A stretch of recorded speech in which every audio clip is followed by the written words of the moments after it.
Yeah, we're still.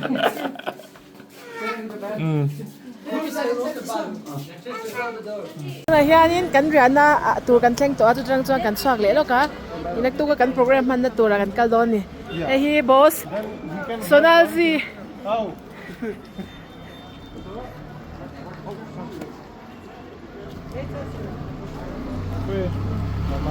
bye bye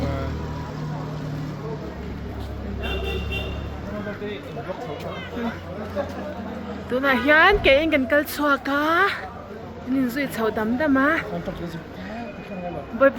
boy pui le apan in pom me ka chuan boy pui ke ha to em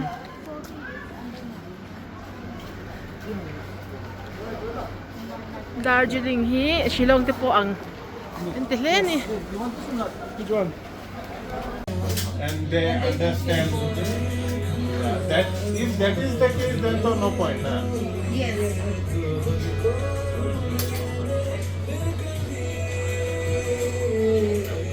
See, design is all learning project as anyone.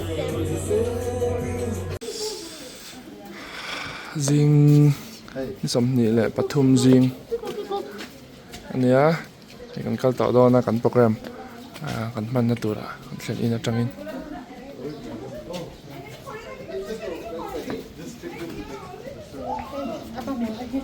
Kamu kan sin wow Ui babu jo bets pani nei don ni hi mama Pui ko masala ka buka wow mama Baby. Tahan breakfast kan ay nok do na yung kalmain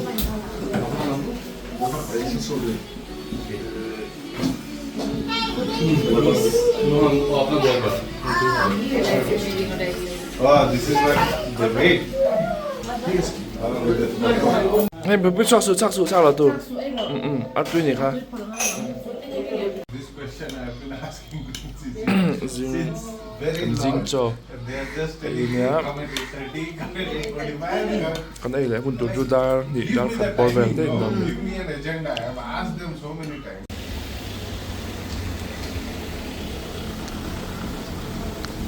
The Park Restaurant nặng khóc mày à hay ông xây đàn vel chu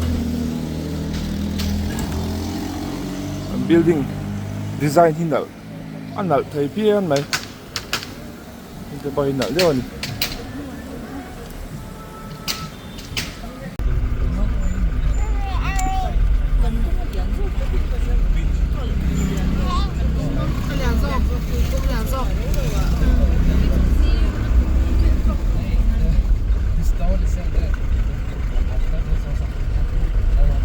That questions.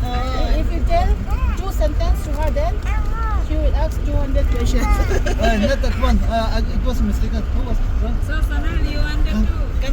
Kankana. Oh! It was mistaken. Yesterday the whole day. Bây giờ kan kal na tur mun kan thleng ta ani mo Padmaja Naidu Himalayan Zoological Park and Himalayan Mountaineering Institute in Ziaka. Sing pon tam khop maya apui popuya anuam thokaturanga yang chumi chu An ha to viao na chu. Ano man ti viao loi si. Miss ani tai te.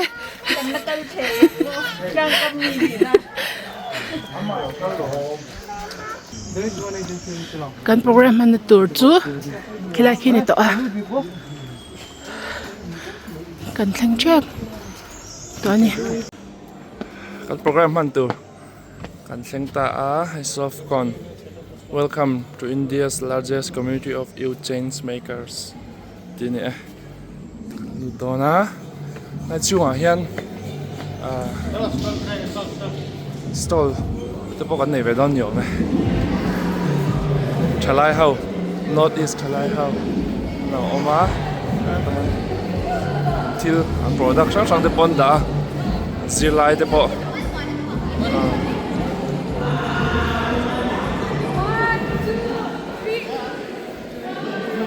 So now where is it involved? Oh, this one. Oh, okay.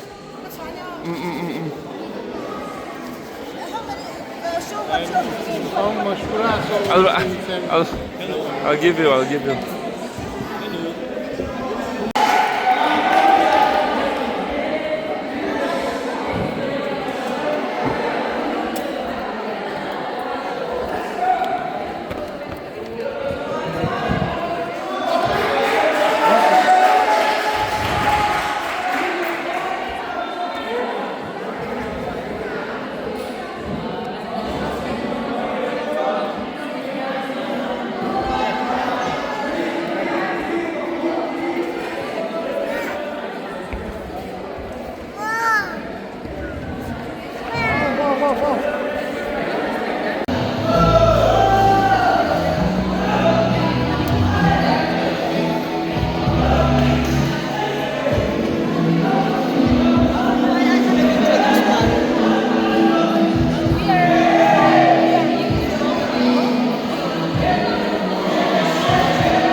Ito na yan, Darjeeling.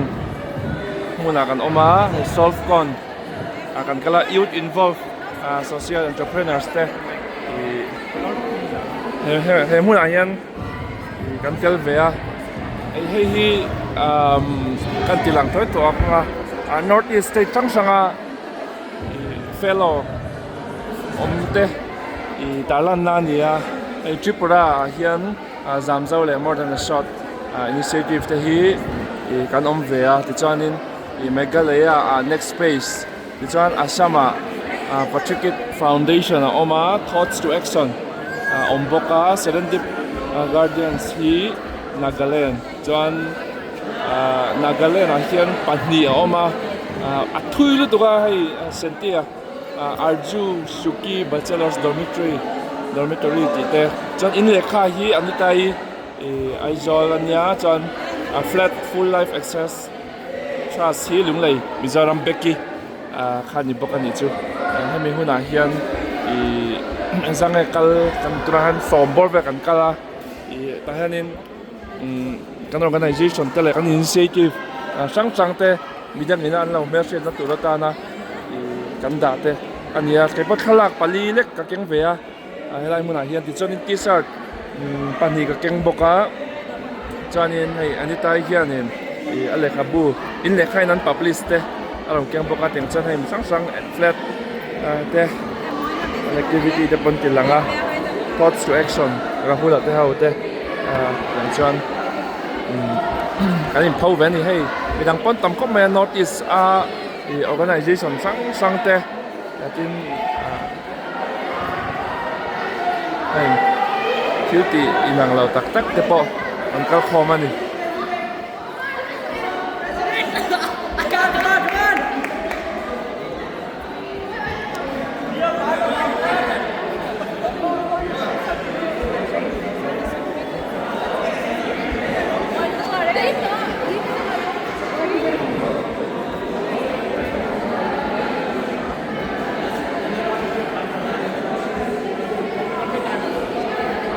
tu lampang te po ai anon sopa ni hi anon so nge kan ai tu pok thela sleep sense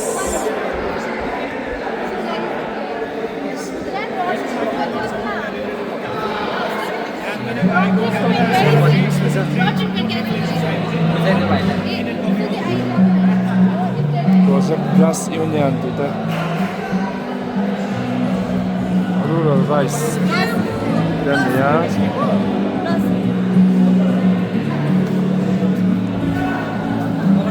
John student depo naman trobo kan eh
Tuhan grup tu makan ini cina kini blue, bikin yang blue kan ya.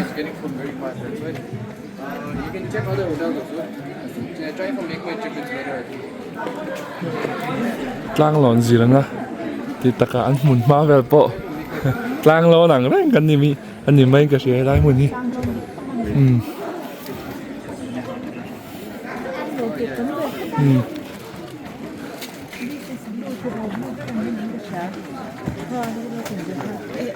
Duy to pro hay chuyện luôn oh.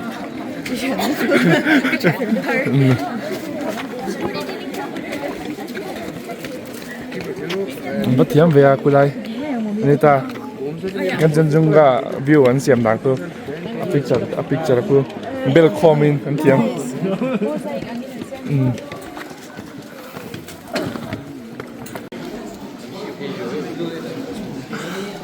Mun man van này nùa miền văn này cho tắc em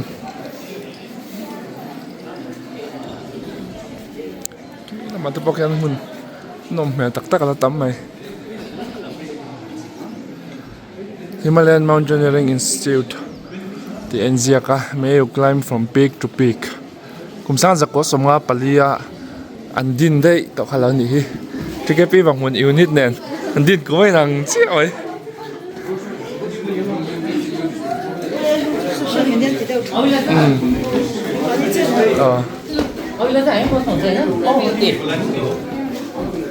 Tahan session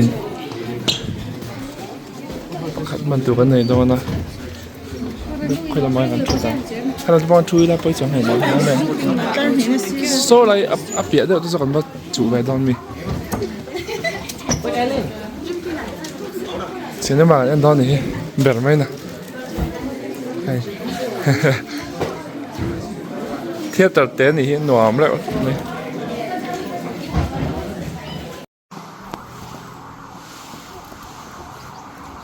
bởi bây hiện tlang lon zir ve cha kan yang hay tlang lon zir nam huna kan om meka to na hian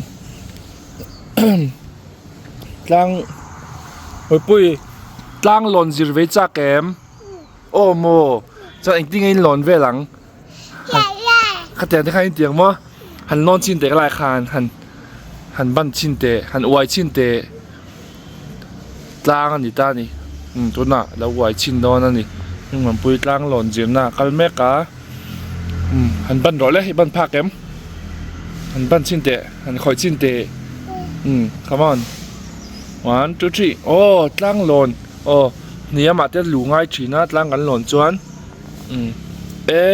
ilu thei don em thei don mo ma thaหันเทียมดอนแอมล้างร้อนตัวว้าวกันล้างร้อนตัวนี่เฮ้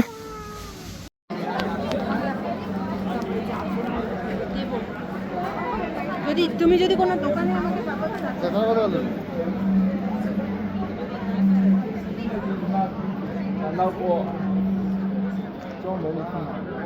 อันว่าแม่อันว่าแม่เฮ้40 টাকা এখানে লাগবে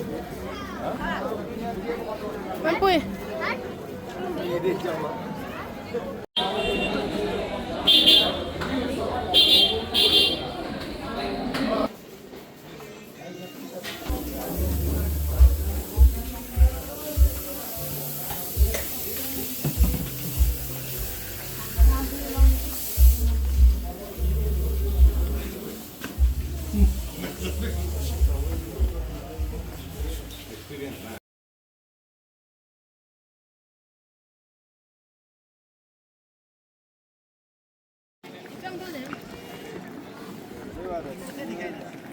สักก็จุงอ่ะจวนปุ้ยกันตุ้มาอ่ะมันจะจวงงามสิแล้ววะกันจวนปุ้ยต้องเป็นหลาวเวทแล้วอารมณ์เท่าบกเสียหลาวเท่าบกเสียแต่แม่จุนให้ได้มันหินหนุ่มก็ไม่อ่ะ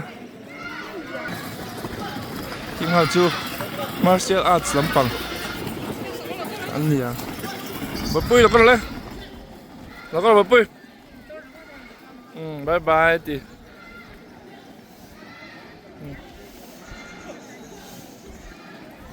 ข้าสกอเรนสุดอนเจเนี่ยมาปุ้ย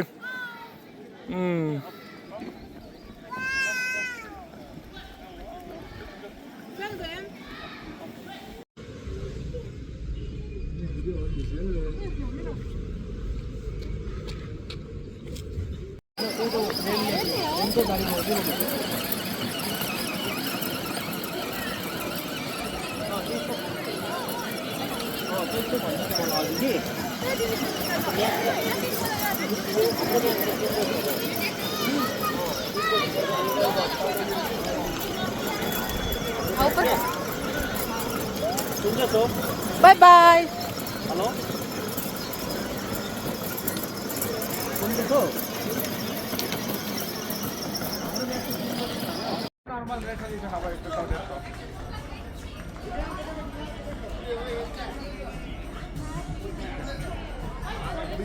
नाही मिळत जाऊ समोसा येणार रे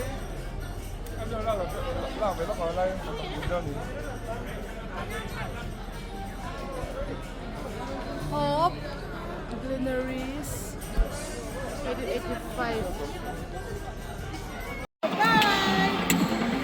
บ๊ายบายบ๊ายบายให้เหรอวะมากินวัตถุเบล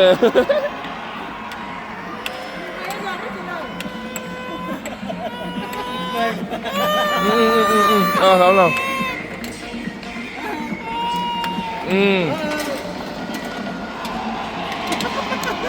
哎，你搜一下聊，你看。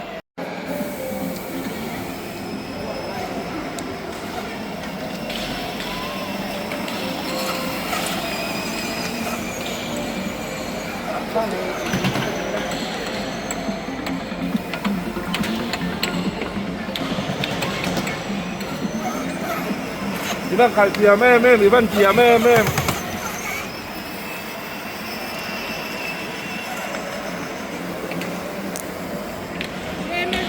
motor kali itu dua macam motor.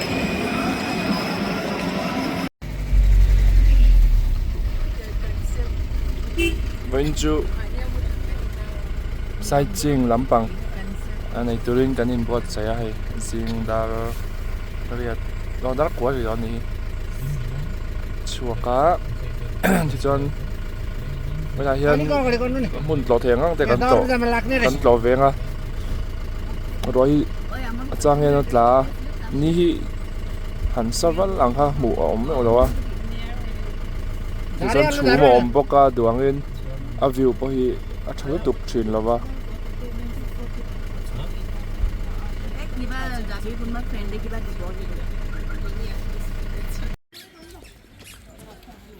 Ito na yan Japanese temple Buddha mandir. Muna kan oma kila makin wall piece pagoda Vishwa Shanti Stupa ti omboka. Ini Japanese strong. Ani karing ka sa chuang lawa Japanese temple andi boka. Ang kila madabok yan. Nó trồng trai á, chân thật chưa? Nó trồng trai rồi, về đầu mèo cái gì chưa? Phát tiếng mỗi lệ liền tắc mẹ tắm khóc mẹ. Kí lại kì, cần chậu lại nó tụt khăn nha. Cần thì làm xem xem mà liền khóc mẹ bu lạp với chân sinh, ăn tê khóc mẹ.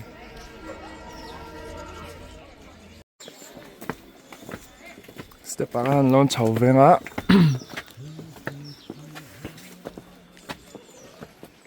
Quả zin nên tắm khop mấy khơi mưa nào bao hiền.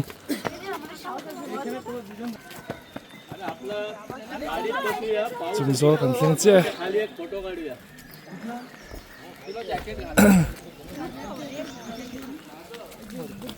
Veng phim cứ rõ xíu về thì.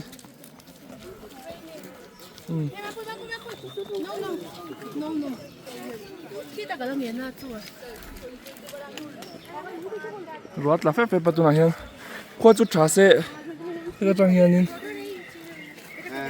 cái trang hiền thì lần chân dung ga bao lần thấy cái xe mò và xe khoa hi trả lời hi là mà khen chân chân dung cả làm phồng nó làm anh em mà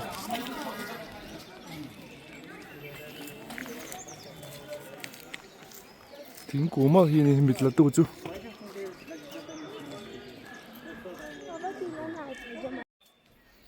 chúng ta gan lon về ngay hay phải có bún phật này là vậy cái sao hay chọn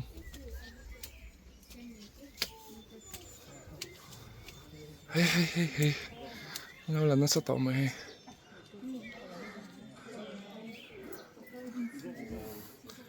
mì thế yeah có mì thế là ngal excuse me anh môi về Maras Attack and Temptation hay anh tia yeah anh môi lấy mày tập bao hi sau đây mà ông mang chiếc thầu hả ông má nhưng mà tập bao Great Departure of Siddhartha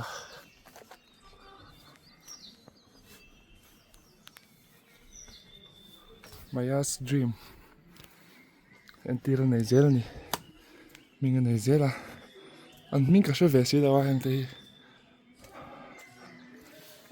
preaching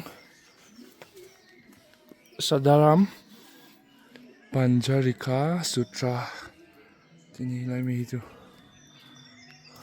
Division and Transportation of Relics Tapon ya ani ta Japon tungan narrator begin narrator ai mang lo lâu explain gì hay nghe Nirvana Nirvana te chu kan fiat ve Gift of Mango Grove by Amra Paliat Vaishali somi tuna ka point somi zone ve so kan chen jung ga omna ania mase ai khwa hi ti hi nia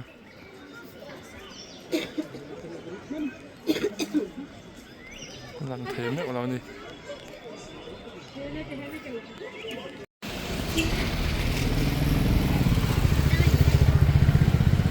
tuna ka din na mek na hi toy train kal kong ania tuna hian juk Sangak Darjeeling Monastery kan kaldona gate po nal khop mai mới pui ngay mua sai mua lo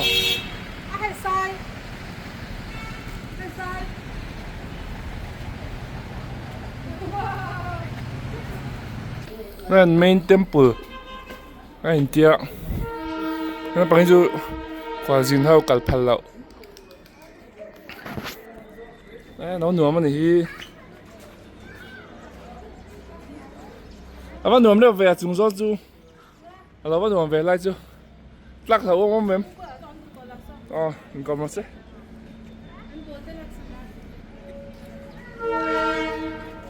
anh nào về colorful ang reng mày so Buddhist no pang tepo no pay để làm mình phone để làm mình camera cái nga phụ lại thử nào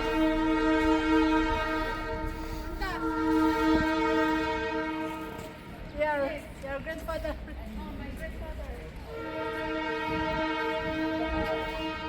Okay. Shop top ni mấy tiro. Okay.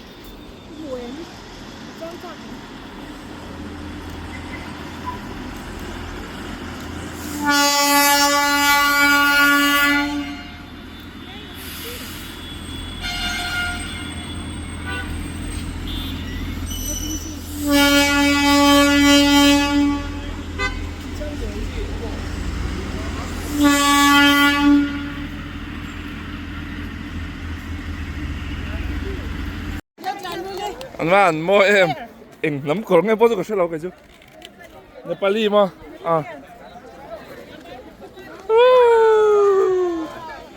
lại lâu lại tụi nó còn hi Batasia Wall Memorial tí nữa anh nuông khóc mày lại muốn gì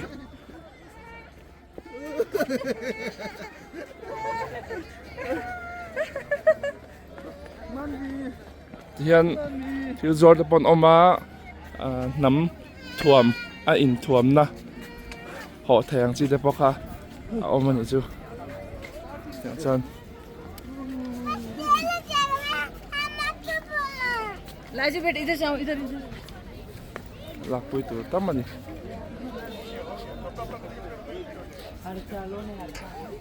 vel toy train kong te pawh kha a awm vek ani lai chungah hian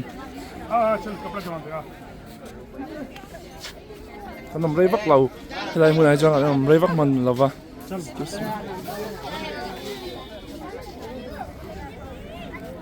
chuan dang kal na tur te kan la nei awangin i toy te video po hi la Darjeeling khua kha da tang hian hei a khopui kha mo chen chu hmu thei a chu ma om deuh awangin duangin a fia zok a fia tok lo deuh ni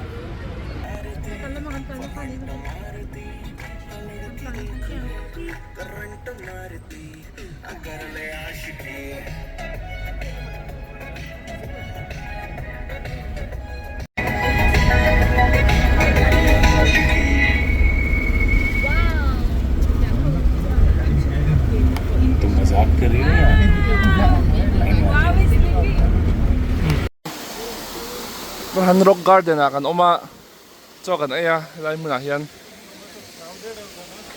mihring hin tam em ringot mai ni khoi mun a pawh hian an mun ma te hi rem lo tak tak ani ve hlama amai ro chu a rem lo ang hian an hmang thiam ka tia helai West Bengal State hian tourism lama hian mang chang a sheviau ni da poina sia ta chẳng hạn qua dính tầm âm mặc khát tắm xin ôm tóc mày buổi sáng này cả ta đang ra tắc là lưu tăng mà chẳng sớm cho bao lưu mà thì nào người ta sẽ mình xin lưu thì ăn tắm lưu tục anh này tắm tắc anh này khán sầu về vắt bay đâu á khi làm cái chọn tỏ ăn à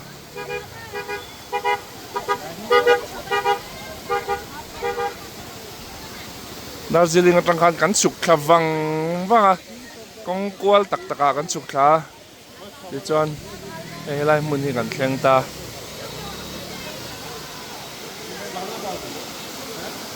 i ta chaka khi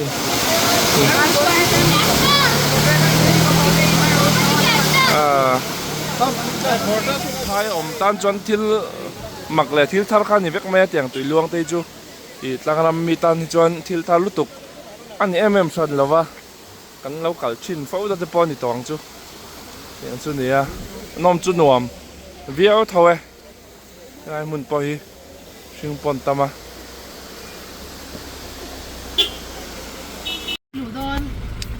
Saint Joseph School ania hi bai chung butia te tin Bollywood lama Rishi Kapoor te an tam mai luto helai mun a hian school hi hilai a chhong chungber te ki hostel ania chung te ki reipo rei thokat to viau ni tur ani helai mun hi an nal le mai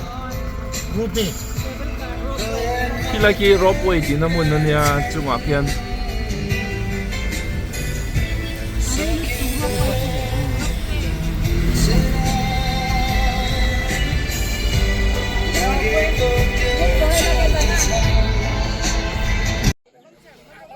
tuna hian tea garden kan phang le chanta amoi khop mai hei này zong hi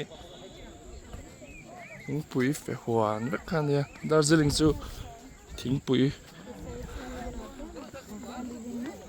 chi sang này ala khan ni sim ma quality po quality thak tak mai te khan ya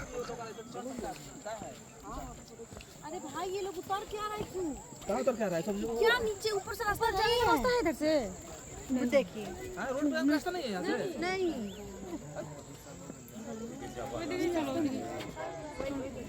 Sini antam em se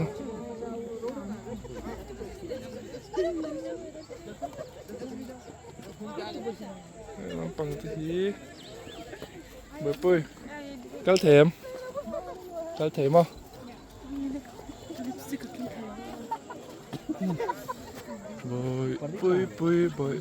bơi tắm lại bẹt đó là gì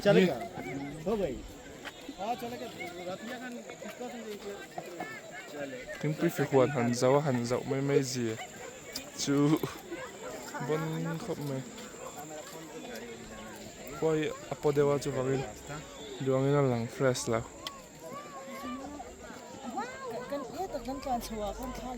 khá môi dọc rồi so lại mình khá môi dọc rồi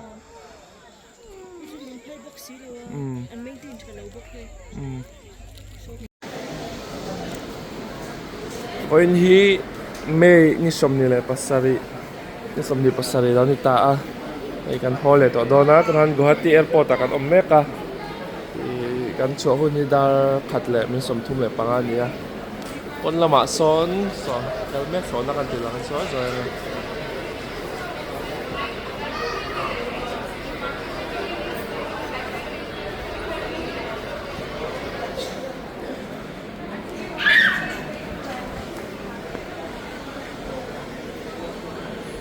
họ chắc tới bởi bùi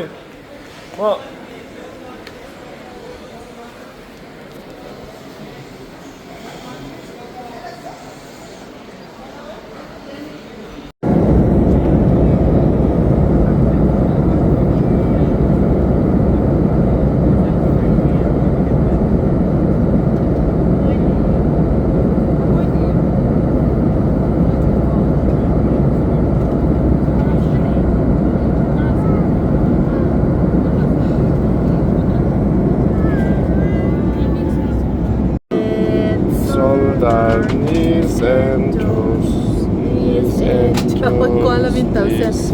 toes, head, shoulder, knees and toes, eyes, mouth and nose. Lu cầu kỳ khub lệ kề, khub lệ kề, khub lệ kề. Lu cầu kỳ kề khơi rộ lệ kề, mít bèn. Mít mà lấy mít, không lấy mít, mít bèn, không lấy bèn, ca, mít bèn ca, ca khơi rộ. Kaka Kalena देवी और सज्जनों, विमान के उतरने की तैयारी में आपसे निवेदन है कि आप अपनी कुर्सी पर लौट जाएं और कुर्सी की पेटी बांध लें। कृपया साथ लाए सामान को ऊपरी सामान कक्ष में या सामने वाली कुर्सी के नीचे रखें। विंडो शीट्स खुले रखें, कुर्सी सीधी रखें और ट्रे टेबल बंद कर लें। सभी इलेक्ट्रॉनिक उपकरण अब बंद कर लें और मोबाइल फोन्स को flight mode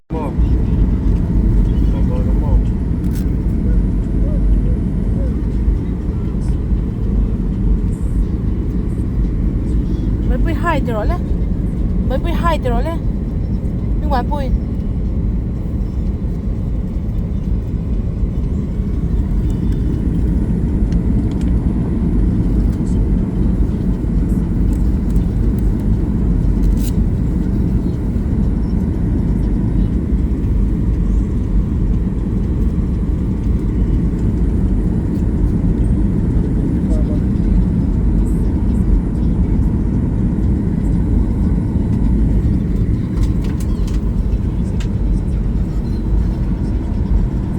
Oh, ini Agartala Airport.